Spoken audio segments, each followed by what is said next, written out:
is Dr. Indira Malik. She is Assistant Professor Cardiac Anesthesia, PGIMS Rohtak. Good morning, sir. Good morning. And her interest in cardiac anesthesia. She is talking about cardiac monitoring, especially IABP, cardiac output, and transesophageal echocardiogram. Yes. So now let's Dr. Indra Malik to continue. Yes.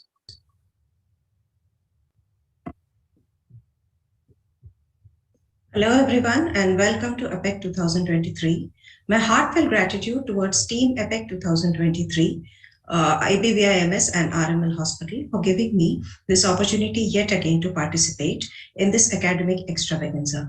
So today, as you all know, I'll be talking about some very important hemodynamic tools, namely cardiac output, transesophageal echo, and intra-aortic balloon pump. So starting with cardiac output, first of all.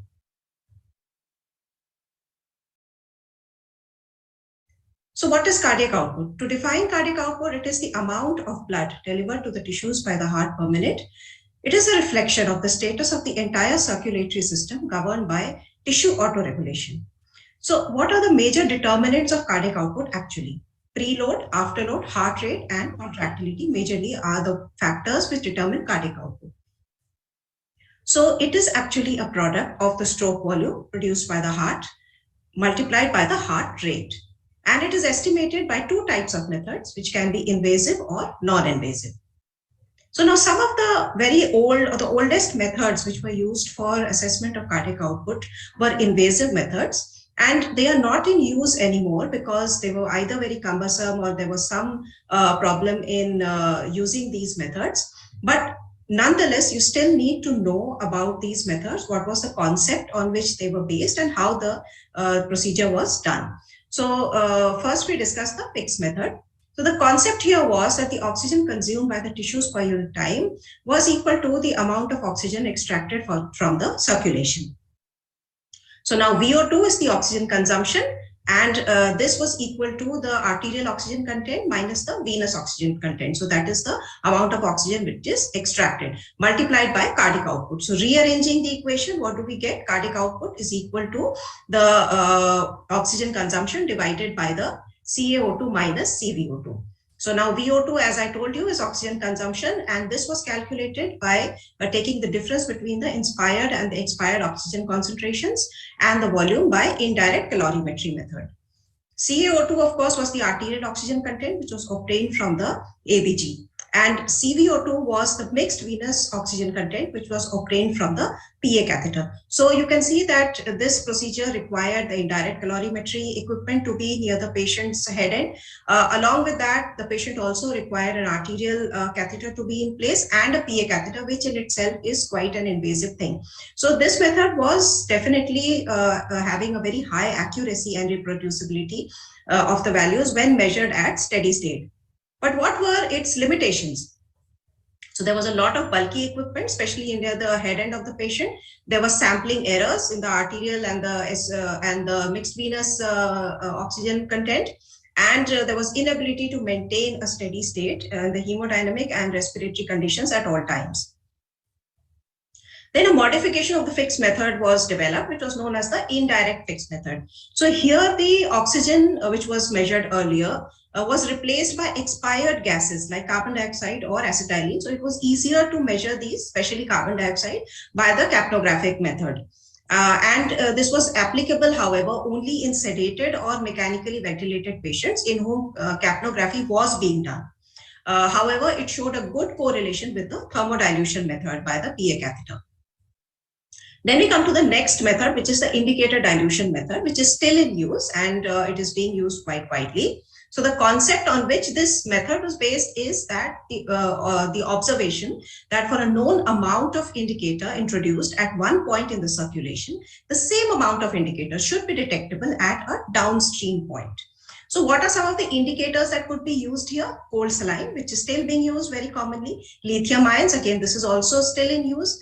A dye, indocyanine green, or radioisotopes. So this formula that you see here, the Stewart-Hamilton equation, this was the equation which was used to calculate cardiac output by the indicator dilution method. So Q that you see here is the cardiac output. This is equal to I, that is the amount of indicator in moles, divided by the integral of the indicator concentration change over time. So this will be the area under the curve. Now we come to the thermodilution method. So for all practical purposes, this will be the most common method of cardiac output measurement, the invasive cardiac output measurement that you will see in your day-to-day life. So here again, the thermodilution method can be divided into intermittent or continuous. So in the intermittent method, boluses of cold saline is injected.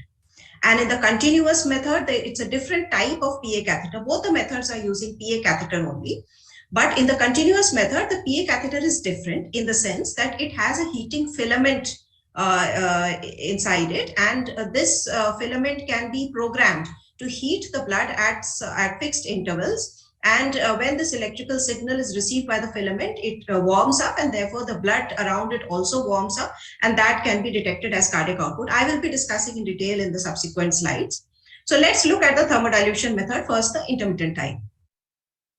So the accuracy of the thermodilution method, of course, depends on the temperature of the injectate, the speed of injection, and the volume of injectate which has been used. The precision may be said that it is good, and it can be improved by keeping the speed of injection as constant as possible. So now this is what you get on the monitor. Once you inject the cold saline, a curve like this will be obtained on the monitor, and the area under the curve, this is actually the cardiac output, which is measured by the monitor. So this is the PA catheter, the simple PA catheter that we put in the patient, and the intermittent thermodilution technique is used. So here you can see that this it has 5 ports, and the ones which are important for us for the purpose of cardiac output measurement are this port, the light greenish port where we inject the cold saline, and at least 3 boluses of 10 ml each should be injected to obtain a comparative 3 different comparative curves, and then we can choose the 2 best curves and take an average of the values, which is calculated by the monitor. What we need to feed in is the weight and height of the patient, and that will be used to calculate the BSA and the various indices. Then this is the tip of the catheter, and just behind the tip is the balloon, and just behind the balloon is a small thermistor, and this is connected to this end, and this end goes to the monitor. So we connect the monitor to this end, and once the monitor is connected and the PA catheter is in place, then this thermistor tells us what is the temperature of the blood, which you can see on the monitor also. So when the cold saline is injected from here, it naturally it changes the temperature of the blood where this thermistor is lying, and this change in temperature is detected as cardiac output and calculated as cardiac output, and the various other values which are PA catheter derived by the software in the monitor. So now let's see what are some of the common errors which can occur with the thermodilution method in the estimation of cardiac output. So the first and foremost is underestimation of the true cardiac output. When can that happen? That is when the injectate volume is more than the programmed volume. So normally the programmed volume is 10 ml in most monitors, or a large volume of fluid is being given simultaneously. Another very important factor, that when we are measuring cardiac output, there should not be any large amount of fluid going simultaneously, or volatile agent should not be ongoing at a high dose, or mostly when, because we are using PA catheters in CABG surgeries, so we know that they harvest veins from the lower limbs. So during cleaning and draping, the limbs are raised so that they can be cleaned and draped properly. So please pay attention that you're not doing cardiac output at that point of time when the limbs are raised, because that will result in an increased venous return to the heart, and a false value of cardiac output will be obtained. So pay attention to that. Then the next thing which can happen is that the injectate is colder than the measured temperature, or the injectate probe is lying next to any heat emitting device. The next problem which can happen is overestimation of the true cardiac output. Here the injectate volume is less than the programmed volume, or the temperature can be warmer than actual measured injectate temperature. Other considerations are like surgical manipulation of the heart, fluid administration through the aortic cannula, and presence of arrhythmias. So again, it's best to do the baseline cardiac output and other values before the chest has been opened. And if you want a comparative at the end of the procedure to know what is been the benefit of the procedure done, then we can do it once the chest has been closed. So PA catheters with the ability to measure cardiac output continuously, which I mentioned before, they were introduced in the 90s, and correlation with the cardiac output estimation using the intermittent method was found consistent, especially in patients who are having rapidly changing hemodynamics. And there was excellent correlation between the two methods in physiologically stable periods. So what was the benefit in introducing this catheter? Now, as you have seen that in the intermittent thermodilution method, there has to be one person who will need to inject those 3 boluses of cold saline every time. So if you need to measure cardiac output intraoperatively several times, then it becomes a very labor-intensive thing, especially if you are short on staff. So now this method where the cardiac output is being measured continuously, and you just have to feed in a time interval. Suppose you want a cardiac output measurement every hour. So you just have to give the command to the monitor that I need a cardiac output every hour. And if you are using this continuous cardiac output catheter, then every hour the monitor will give an electrical signal to this thermal filament which is present in this, which is the speciality of this catheter, that it has this 10 to 14 centimeters long filament in addition to the thermistor which is present in the earlier catheter which I showed you. And this is connected over here to the thermal filament connector, and this goes to the monitor. So this is the end from where the electrical signal is received, and this filament is heated up, and it heats up the blood in which it is lying. And this change in temperature is again detected by the monitor as cardiac output in the same way as the intermittent thermodilution method. So every 1 hour you will get the cardiac output and the other values which are derived from PA catheter without having to inject boluses of cold saline.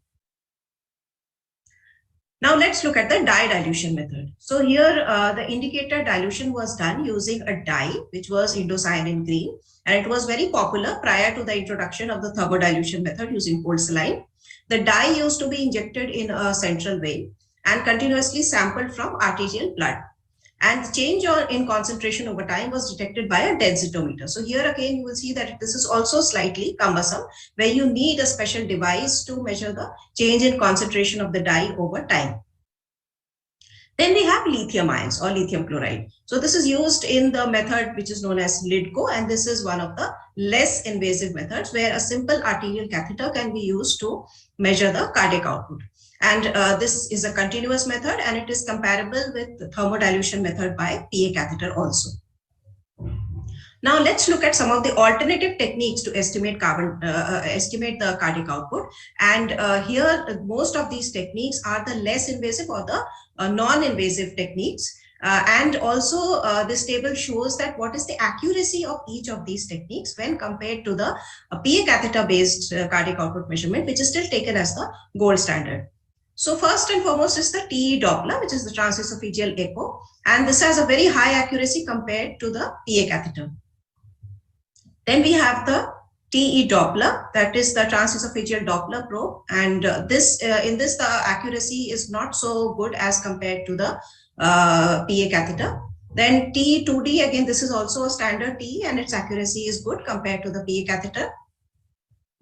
Then we have the indicator dilution method, that is the LIDCO. As I told you, that is highly again comparable with the PA catheter. Then the transpulmonary thermodilution or the PICO. This is again, the accuracy is very good compared to the PA catheter. The arterial pulse wave, which is again used by the LIDCO, PROACT and FlowTrack techniques. This is also good, but maybe not so accurate as compared to the PA catheter, but it definitely can be used in non-cardiac surgeries, which require invasive monitoring. Now, what is the volume clamp method? Now, we know that for measurement of non-invasive blood pressure, we use an arm cuff. But this volume clamp method is something new, and it uses a finger cuff for measurement of blood pressure continuously. So basically what was the concept behind developing this method was that we are able to provide a continuous hemodynamic monitoring to patients outside the ICU and the HDU setting, in wards and even at home. So it can be very useful in certain scenarios, especially like the COVID problem which we were facing, But of course, the continuous non-invasive blood pressure monitor cannot be as accurate as cardiac output by PA catheter. So then we have the methods bioimpedance velocimetry, bioreactance, which are again good for non-cardiac surgeries, and they are not as accurate as compared to the thermodilution by PA. Now let's look at some of these methods individually. So the transpulmonary thermodilution method, what are the parameters that we can measure by this method? So there are some discontinuous parameters and some continuous parameters. So among the discontinuous parameters, we get the thermodilution cardiac index, the stroke volume index, the global and diastolic volume index, cardiac function index, the ejection fraction, extravascular lung water, very, very important in critically ill patients, pulmonary vascular permeability index, and the oxygen delivery index. Now looking at the continuous parameters, it gives the pulse contour cardiac index, the SVI, stroke volume variation, very, very important to tell us that what is the response of this patient to volume infusion. Then a pulse pressure variation, cardiac power index, and LV contractility. So how does this work? The transpulmonary thermodilution is available for bedside monitoring, and it is present in devices like PICO2, EV1000, and Volume View. Here there are two devices that we need, or two invasive lines that we need, basically a central venous catheter and an arterial catheter with temperature and pressure sensors. So normally the arterial catheter is inserted in a large central artery like femoral or the brachial or axillary, sometimes the radial also. The added advantage of this method is that it measures extravascular lung water, as I told you before. So it correlates very well with pulmonary edema and has been found very good in critically ill patients. So again, the curve which is obtained in the transpulmonary thermodilution method also is similar to the earlier thermodilution method that we saw. And the area under the curve is basically the cardiac output, and it is calculated by the Stewart-Hamilton equation. The only good thing is that we also get other factors like global and diastolic volume and extravascular lung water by this method. Now, cardiac output by ultrasound technology. So this is a minimally invasive method and is becoming more and more popular. So both stroke volume and cardiac output can be measured by various echocardiographic techniques, 2D, 3D, and Doppler ultrasonography. But for this, an adequate image quality is essential. So obviously the learning curve is there for the operator.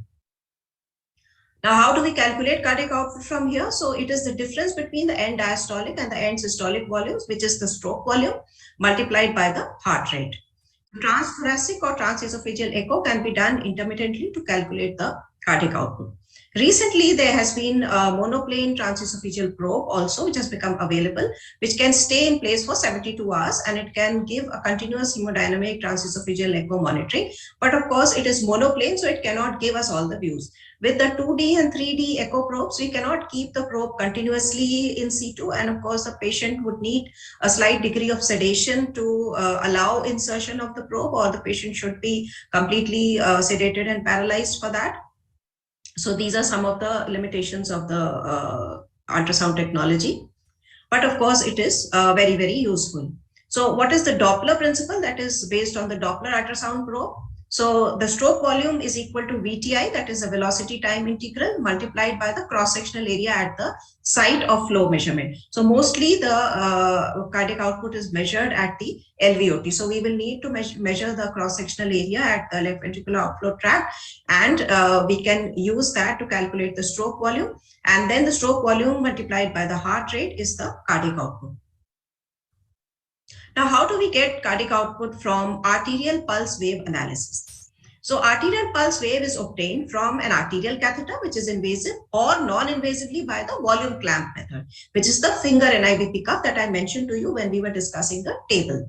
So the concept again here is that pulsatility in the arterial tree is directly proportional to the stroke volume generated by the heart. So the parameters which are derived from the pulse contour analysis are the pulse contour or the pulse wave cardiac index and the stroke volume index, stroke volume variation, pulse pressure variation, the SVR or the systemic vascular resistance, cardiac power index, and the LV contractility. So these devices, as we saw, are suitable for use in non-cardiac surgeries requiring invasive monitoring.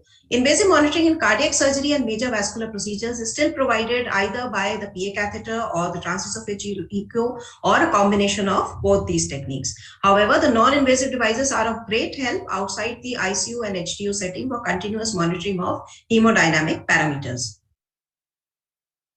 Then we have cardiac output from bioimpedance and bioreactance. The concept here is that cyclical increase in the blood volume in the great vessels in the chest and alignment of blood cells in the thoracic aorta during the ejection phase cause concomitant changes in the electrical impedance of the thorax.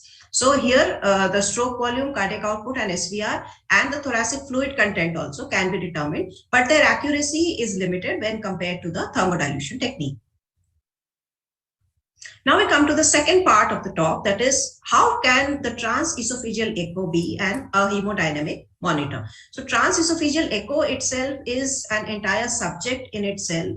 And the transesophageal echo is a diagnostic tool. It helps in confirmation of preoperative diagnosis. It helps in confirmation of the repair or the surgical procedure which has been done, whether it is accurate or not. And of course, it is a hemodynamic monitor.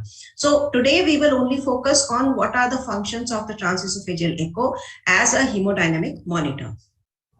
So basically 4 main things: assessment of volume or hydration status, the cardiac output, ejection fraction and stroke volume calculation, cause of hemodynamic instability intraoperatively or in the critical care unit, development of new regional wall motion abnormalities intraoperatively. So one by one, we will look at all of these. So first of all, talking about the volume status. So if we see the transgastric short axis views on transesophageal echo, they can clearly demonstrate the status of LV filling. If the patient is volume depleted, then almost no cavity will be visible in the left ventricle, especially during the systolic period when the ventricle is contracting.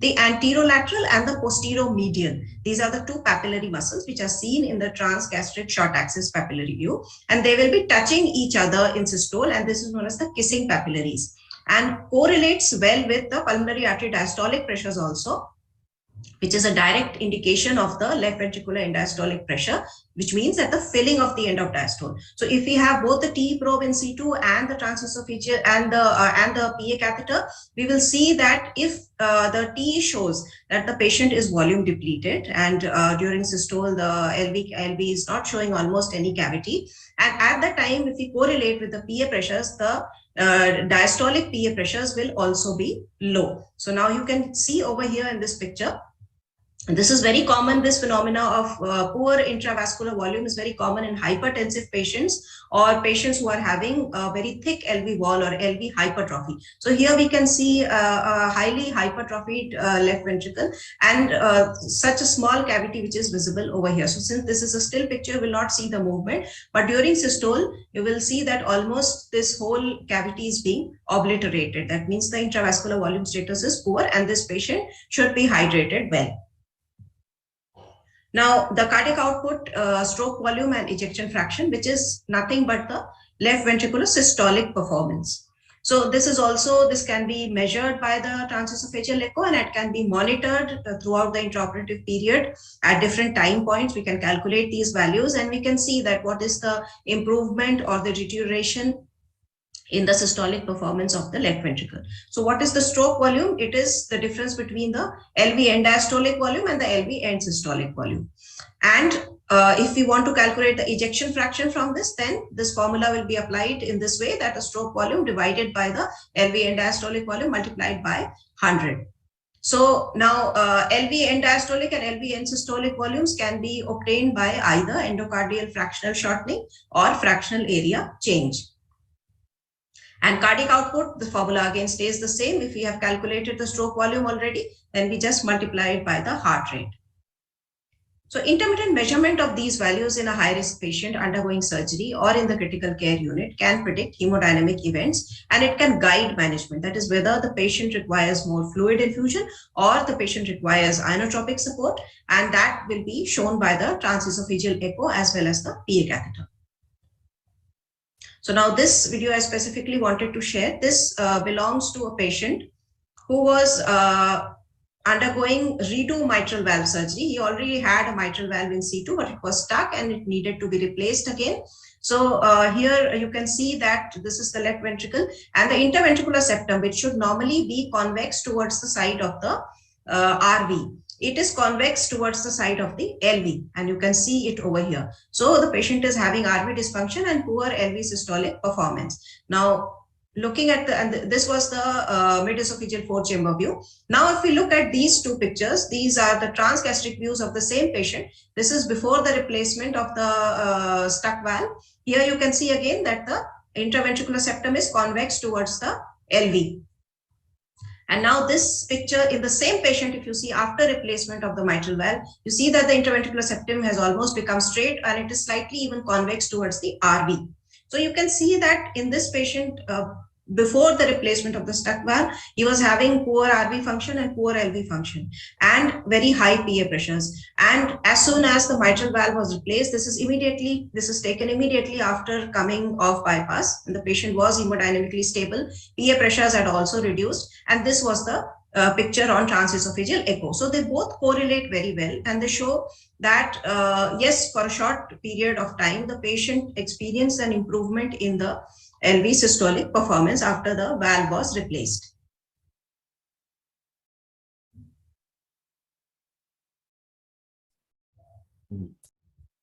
Then the next thing which the TE can help us is detect the cause of hemodynamic instability.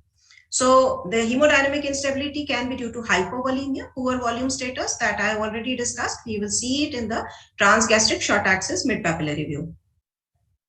Then the next cause can be ischemic changes, new ischemic changes, which may have occurred intraoperatively. If a patient is predisposed to ischemia, then he can develop in the perioperative period a new ischemic change. So abnormal motion of any of the ventricular walls may correspond with the episodes of hemodynamic instability. Then development or exaggeration of existing ischemic mitral regurgitation. So as we know that in a patient of coronary artery disease, if there is ischemia of the left ventricular musculature, the papillary muscle, which is a part of the left ventricular muscle only, that also may undergo ischemia. And because the chordae tendineae, which are helpful in the opening and closing of the mitral valve, are attached to these papillary muscles. So when these papillary muscles undergo infarction and they are not able to contract, then what happens is that ischemic mitral regurgitation develops. And the mitral valve, which should be closed during the systole, that remains regurgitant, and that is what is known as ischemic MR. So if the patient already has ischemic MR, that may get exaggerated, or a new episode of ischemic mitral regurgitation may develop. So all of this can be seen in the transesophageal echo. Then new RWMAs. So as I said before, that there can be ischemic insult to a specific coronary artery territory. So a preoperative echo transthoracic is helpful in comparing the intraoperative findings. And again, if we see that any new regional wall motion abnormality has developed intraoperatively, then anti-ischemic therapy should be instituted immediately. Also, if new MR is detected, then also anti-ischemic therapy is essential. Hemodynamics should be supported by inotropes and vasopressor agents, and of course, fluid administration should be limited at that time because the PA pressures would be raised. Now, these are some of the events which can be detected by the use of transesophageal echo and how we can manage them. So coronary graft occlusion, this will show ECG changes corresponding with new RWMAs and systolic dysfunction. Of course, the treatment would be to revise the graft. Coronary air embolism, again, ECG changes, new RWMAs, systolic dysfunction. Here we need to improve the coronary perfusion pressure with the help of inotropes. Then embolization of calcium or atheroma inside the coronaries. Again, it will show ECG changes, new RWMAs, systolic dysfunction. We need to improve the coronary perfusion pressure. Aortic root dissection. We can visualize a dissection or hematoma in the root of the aorta or the ascending aorta. The treatment would be to repair the dissection. Coronary spasm, where ECG changes and new RWMAs will be visible. We should use coronary vasodilators in this case. And venous air embolism, which is very common in the sitting position craniotomy. Here also transesophageal echo is a very good of very good use as a monitor. So venous air embolism is detected as sudden hypotension, sharp drop in EtCO2, presence of arrhythmias, mill-wheel murmur, and a visible air embolus in the right side of the heart. So here we need to stop the procedure, cover the surgical field with saline and stop nitrous oxide, of course, aspirate air from the CVP line and fluid infusion. Now we come to the third part of today's talk, that is the intra-aortic balloon pump. So IABP is basically not a monitoring device, but a mechanical support device to take over the function of the failing systemic ventricle. So it was first introduced in 1968 and is still an effective treatment for left ventricular failure. Counterpulsation, which are properly timed IABP, improves the myocardial oxygen supply and decreases oxygen demand to some extent. It remains useful for stabilizing and improving the hemodynamics in selected patients with low cardiac output, but it cannot substantially augment forward flow in severe LV failure. So according to the 2013 ACC-AHA recommendations for use of IABP in patients of STEMI, what does it say? It says that it's a class 2A recommendation with level of evidence B. The use of IABP counterpulsation can be useful for patients with cardiogenic shock after STEMI who do not quickly stabilize with pharmacological therapy. The indications for implementation of mechanical circulatory support, that is, if after the use of IABP also the parameters are not improving, parameters which show that there is adequate perfusion in the body, then we need to go to a higher mechanical circulatory support like a ventricular assist device or probably ECMO. So if the patient still has hypotension after using IABP, MAP less than 60 and SVP less than 90, cardiac index less than 2, PCWP or the right atrial pressure more than 20, SVR more than 2000, and oliguria, low SpO2 and rising lactate, all of which are indicators of poor tissue perfusion. Then we need to go to a higher mechanical circulatory device. So what are some of the components of the intra-aortic balloon pump? So first of all, the balloon, this is made of biocompatible material and it blocks the way of the blood in the aorta at a specific time point, which we will be discussing in the subsequent slides. Then we have the console, which is a monitoring device. And in this console, either the ECG determines the phase of the cardiac cycle, or it is the dicrotic notch of the arterial blood pressure curve. And helium is used to inflate the balloon when the aortic valve closes. Then we have the catheter, which attaches the balloon with the transducer, and of course the transducer, which is compulsory for continuous BP monitoring. A double notch in the aortic pressure curve, which measures the time of expansion and the contraction of the balloon. Now this is the picture of the console. Here we have the screen, which is the monitor, which shows the ECG and the non-augmented and the augmented blood pressure. And from either from the ECG or from the blood pressure curve, the device takes its timing of inflation and deflation of the balloon. And the rest of this whole structure, this contains the helium cylinder and the connecting devices to the transducer. So how is this inserted? It is inserted percutaneously through the femoral artery, most commonly by the surgical team. It is advanced retrogradely up the aorta, positioned just distal to the origin of the left subclavian artery and guided by transesophageal echo. So here the need to position it distal to the origin of left subclavian is that because it will stay in situ for several days together probably, and repeated inflation and deflation may lead to interruption of blood flow in the left upper limb, and that may lead to ischemic changes in the left upper limb. So that should be avoided. Now, how does it function? So the balloon inflation occurs in diastole. What does it do? It occludes the aorta, increases the aortic root pressure. So we know that the coronaries are rising from the aortic valve cusps, from the root of the aorta. So it improves the coronary perfusion pressure and the myocardial oxygen supply is thereby improved. Then when does the deflation occur? Just before the next systole.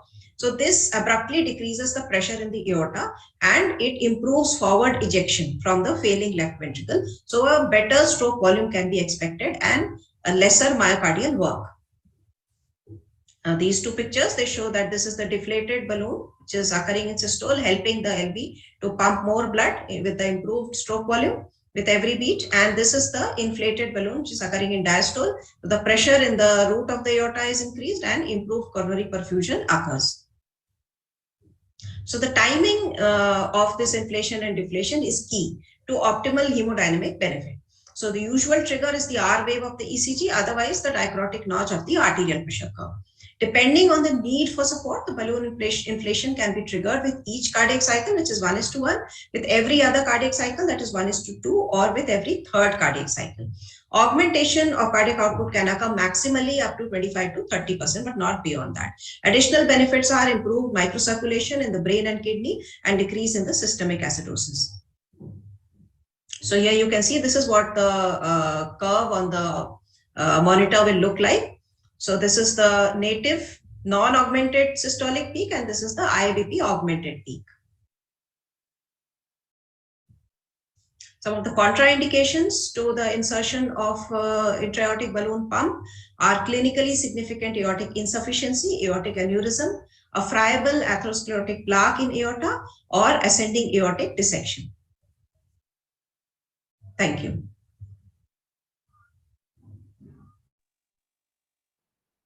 This is nicely presented, and I will like to talk to you about that IABP is very useful when patient has a CHF Yes, and post cardiac surgery also, yes, and certain condition where heart failure is there, yes, and it's life saving. We usually put IABP 1:1 ratio triggering so yes, that correct. support. Same time when heart start improving, we slowly 1:2, Slowly reduce. Yes, yes. augmentation is only Yeah. one condition where early inflation may be sometimes dangerous, but that is what we have to see to it. Yes, Nice. sir. Correct. Thank you. And postgraduate, and thank you very much. Thank you, sir. And from audience, you can ask. So there's one question for Dr. Manpreet, that if there is any difference in the waveform and the value of IVP between radial and dorsalis pedis cannulation. Actually, I had explained in the presentation itself, when you talk about dorsalis pedis, as you go away from the heart, the systolic pressure that rises, and you get the dicrotic notch at a little more distant compared to the when you talk about radial. However, regarding the cannulation technique, it's almost the same. Worldwide now, the use of guide wire is picking up. Right now, like I'm in US, so they routinely use guide wire for cannulation of all the arterial cannulations. So that makes the process even much more easier for cannulation of any artery, whether it's be radial, whether it be dorsalis pedis. Thank you, ma'am. And there are no more questions. So that answers the query. Okay, thank you. Thank you. Thank you so much, sir. Thank you so much to both the speakers for giving their valuable contribution to APPEC2023. Thank you. So moving on to our next session for today, I would like to invite